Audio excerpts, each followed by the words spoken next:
The man who shouldn't have changed America. No one noticed him at first.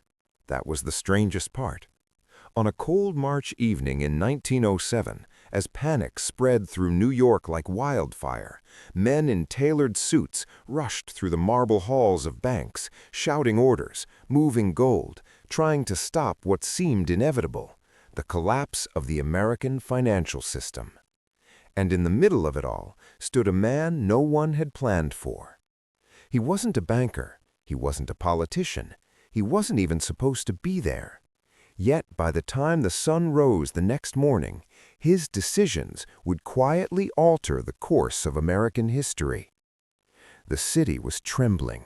Wall Street had seen fear before, but not like this. Crowds gathered outside banks, desperate to withdraw their savings. Inside, clerks worked frantically, their hands shaking as they counted cash that was running out faster than anyone had predicted. The panic of 1907 had begun. It started, as many disasters do, with overconfidence. For years, America had been expanding, railroads stretching across the continent, factories rising in every major city, fortunes being made overnight. But beneath the growth was a fragile system, one built on trust rather than structure. There was no central bank, no safety net, only men and their judgment. When a failed attempt to corner the stock of United Copper Company collapsed, it triggered a chain reaction. Banks that had lent heavily began to fall. Trust vanished. Depositors panicked. And panic, once it begins, feeds on itself. By the second week, even strong institutions were under threat. That's when the powerful stepped in. J.P. Morgan, the most influential financier in America, gathered the leaders of the banking world inside his private library. Behind closed doors, they worked through the night, trying to decide which institutions would be saved and which would be allowed to fail. It was a ruthless calculation, because saving everyone was impossible. Across the city, far from the marble and gold of Morgan's world, a young clerk named Thomas Whitaker was finishing his shift. He worked in a small trust company, one of many institutions now under suspicion. Unlike the big banks, trust companies operated with fewer regulations, often taking bigger risks for higher returns. And now those risks were catching up. Thomas wasn't supposed to understand the system. He was just a clerk. He recorded transactions, checked ledgers, followed orders. But he paid attention. Every number, every inconsistency, every whisper. And over the past few days, something had begun to trouble him. The books didn't add up. At first, he thought it was a mistake, an error in calculation, perhaps. But the more he checked, the clearer it became. Money wasn't just leaving the bank, it was disappearing. That night, instead of going home, Thomas stayed. The gas lamps flickered as he sat alone, surrounded by stacks of ledgers. Outside, the city buzzed with anxiety, but inside there was only silence and the scratching of his pen. Hour after hour, he traced transactions. Patterns emerged. Large withdrawals routed through intermediary accounts, funds transferred between institutions in ways that made no logical sense. This wasn't panic. This was something else, something deliberate. By midnight, Thomas realized the truth. Someone was exploiting the crisis, using the chaos to move vast sums of money, unnoticed, untraceable. And if he was right, the collapse of the banking system wasn't just a possibility, it was part of the plan. At the same time, in Morgan's library, the most powerful men in America faced an impossible choice. One trust company in particular had become the center of concern. If it failed, it could bring down the entire system. But saving it would require millions, money they weren't sure they could risk. Voices rose, arguments erupted, time was running out. And then a decision was made. They would investigate one last time before dawn. If the company was sound, it would be saved. If not, it would be left to collapse. Back in the dimly lit office, Thomas made a decision of his own. He couldn't ignore what he had found, but who would listen to him? He was no one, just a clerk. Still, he gathered the ledgers, wrapped them in cloth, and stepped out into the cold night. The streets were alive with tension. Newsboys shouted headlines. Crowds gathered outside shuttered banks. Fear hung in the air like smoke. Thomas walked quickly, his breath visible in the freezing air.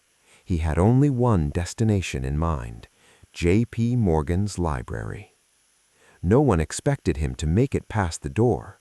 The guards were strict. Only the most powerful men in the country were allowed inside. But desperation has a way of bending rules. And Thomas had something no one else did: proof. After a heated exchange, after pleading and insisting, after nearly being turned away, he was finally allowed in. The doors closed behind him, and suddenly he was standing in a room filled with men whose decisions shaped the nation. They looked at him with confusion, annoyance, dismissal, until he spoke. "I think someone is stealing from the system," Thomas said. The room fell silent. At first, no one reacted. Then a few men laughed, but Morgan didn't. He stepped forward, studying the young clerk carefully. "Show me," he said.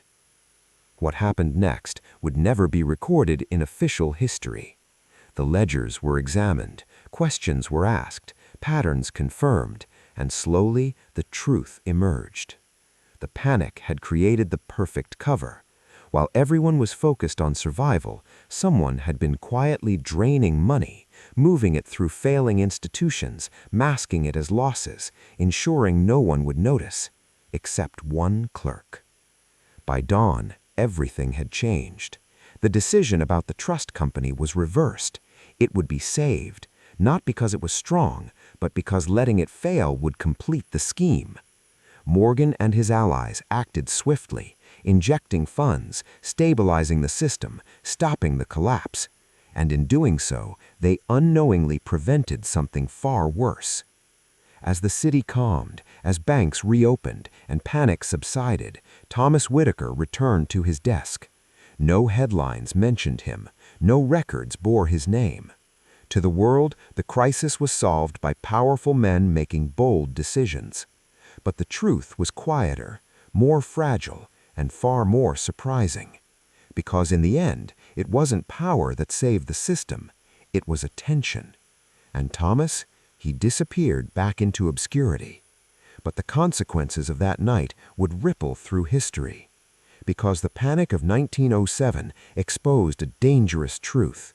America's financial system was too fragile to survive on trust alone. And within a few years, that realization would lead to the creation of something entirely new. Something designed to prevent another collapse. A central bank. But that's where the real story begins. Because the creation of that system was anything but simple. And the forces behind it were far more secretive than anyone could have imagined. History rarely announces itself when it's being made. It whispers. Behind closed doors. In rooms where no records are kept. And in November of 1910, one such room changed everything. 3 years had passed since the panic. Outwardly, America had recovered. Banks reopened, confidence returned, industry surged forward again. Newspapers praised the resilience of the American system. But beneath the surface, something had shifted. The most powerful men in the country knew the truth. They had come dangerously close to losing everything. And they also knew something even more unsettling. Next time, they might not be able to stop it. In Washington, conversations began quietly, not in Congress chambers filled with debate and spectacle, but in private offices, over late-night discussions, in carefully worded letters sent between men who understood both money and power. The idea was simple, dangerously simple. America needed a central bank. But there was a problem. Americans hated central banks. They always had. The memory of earlier attempts still lingered. Institutions seen by many as tools of control, dominated by elites, threatening the independence of ordinary citizens. Any open attempt to create one would be met with resistance, political resistance, public outrage, possibly even failure. So the plan could not be public. It had to be quiet, carefully constructed, and above all, hidden. The invitations were sent discreetly, no official letterhead, no government seals, just quiet arrangements made through trusted channels. A small group of men would gather, not as representatives of institutions, not as public figures, but as individuals. They traveled separately. That was important. No one could know they were connected. Different trains, different schedules, different names. Each man carrying with him the weight of what they intended to build. Their destination was a private island off the coast of Georgia. Isolated, silent, far from reporters, politicians, and the curious eyes of the public. A place where secrets could remain secrets. The journey itself felt like something out of a novel. One by one, they boarded a private rail car in New Jersey, under strict instructions. No last names, no titles, no mention of business or politics. Even the servants were told not to ask questions. Inside the car, the atmosphere was tense. These were men used to control, men who shaped markets, influenced governments, commanded fortunes, and became public. The plan would be dead before it began.